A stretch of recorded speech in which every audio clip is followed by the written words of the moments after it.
सुख भरपूर गया मांग का सिंदूर गया, नन्हे निहालों की लंगोटियाँ चली गईं, बाप की दवाई गई, भाई की पढ़ाई गई, छोटी छोटी बेटियों की चोटियाँ चली गईं। आपके लिए तो बस एक आदमी मरा है साहब, किंतु उसके घर की तो रोटियाँ चली गईं। ये बात मैं यूँ नहीं कर रहा हूँ, अभी आपको पता लग जाएगा आखिर मैं इन पंक्तियों को क्यों पढ़ाऊँ यहाँ पे। मर्चेंट नेवी में मिसिंग और मौत की घटनाएं थमने का नाम नहीं ले रही हैं। अभी तक शिपिंग कंपनी एंग्लो ईस्टर्न में हुई मौतों की गुत्थी सुलझी नहीं है, वहीं दूसरी ओर अन्य कंपनियों में भी सिलसिलेवार ढंग से ऑन बोर्ड मौत और मिसिंग का क्रम जारी है। एंग्लो ईस्टर्न कंपनी में शिवम मलिक और संजय चौधरी का परिवार आज भी न्याय की उम्मीद में बैठा हुआ है। जहाजी दुनिया के मायावी शब्द मिसिंग की केमिस्ट्री हम आप सबको बता चुके हैं। जहाजी दुनिया का मिसिंग एक ऐसा दरिया है जहां से कोई लौटकर नहीं आता है, आती है तो सिर्फ उसकी लाश या फिर परिवार के लिए तिल तिल मरने के लिए आज की उम्मीद। माँ सोचती है मेरा बेटा आएगा, पत्नी सोचती है कि मेरे हमसफ़र आएंगे, फिर से मेरे हाथों की मेहंदी गुलजार होगी। बच्चे सोचते हैं पापा आएंगे, फिर उनकी बाहों में हम झूलेंगे। बहन सोचती है भैया आएंगे, फिर उनकी हाथों में राखी बांधूंगी। लेकिन ये सब उम्मीद होते हैं, हकीकत में कभी नहीं बदलते।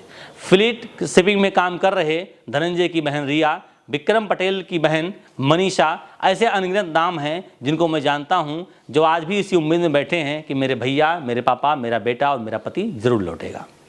हम आपको एक ऐसी और घटना से रूबरू करवाने जा रहे हैं। देहरादून के रहने वाले अंकित सकलानी 8 दिनों से लापता हैं। अंकित एल्विस शिप कंपनी में कार्यरत थे। जिस जहाज़ में वो लापता हुए उसका नाम टाइक 1 था, जिसका IMO नंबर है 9247390। जानकारी के मुताबिक ये जहाज़ रूस से तुर्की जा रहा था। अंकित की पत्नी पिंकी की माने तो कुछ दिन पहले ही उन्होंने वीडियो भेजकर अपनी हत्या की आशंका जताई थी। अंकित अपनी पत्नी को 8 दिन पहले से फ़ोन पर लगातार अपनी परेशानियां बता रहे थे। अंकित ने 10 दिसंबर को पत्नी को फ़ोन कर कहा था कि वो काम छोड़कर वापस आना चाहते हैं। अंकित ने यह भी कहा था अगर उनके साथ कोई घटना होती है तो इसके लिए शिप के क्रू मेंबर जिम्मेदार होंगे। अंकित ने वीडियो भेजकर अपनी हत्या की आशंका भी जताई थी। वीडियो व्हाट्सएप चैट मेरे स्क्रीन पर आप देख सकते हैं। 18 दिसंबर को अंकित की पत्नी पिंकी को शिप मैनेजर का फ़ोन आया कि अंकित ने समुद्र में कूदकर आत्महत्या कर ली है। अंकित के भाई निशांत का कहना है कि शिप पर अंकित बीते 1 दिसंबर को ही ज्वाइन किए थे। 8 दिन बाद से लगातार फ़ोन करके अपनी परेशानियां भी बता रहे थे। 10 दिसंबर को अंकित ने अपनी पत्नी को फ़ोन पर कहा कि वो वापस आना चाहते हैं। 18 दिसंबर को जहाज़ से एक कॉल आया और हुआ वही जिसकी आशंका थी।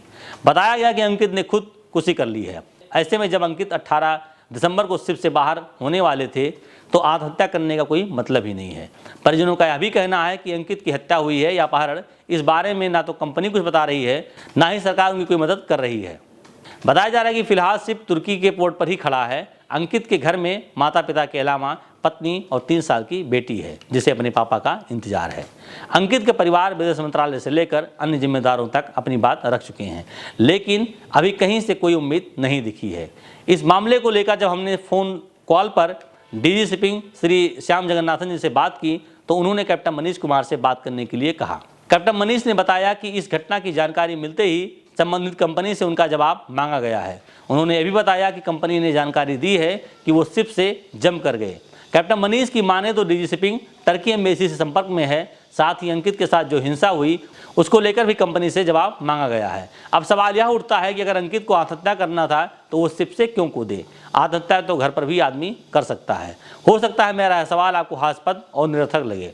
सवाल यह भी है कि वो कौन लोग थे जिनसे अंकित को डर था। सवाल यह भी है कि अंकित के सर से खून कैसे गिर रहा था। जब अंकित जहाज पर खुद को सुरक्षित नहीं महसूस कर रहे थे उनको साइन ऑफ क्यों नहीं करने दिया गया। सवाल यह भी है कि जब अंकित के सर से खून गिर रहा था तो क्या घर वालों को या कंपनी को इस गंभीर चोट की सूचना दी गई। ऐसे कई सवाल हैं जिनका जवाब आना बाकी है। देश दुनिया की तमाम बड़ी खबरों को देखने के लिए देखते रहिए लाइव न्यूज़ 24।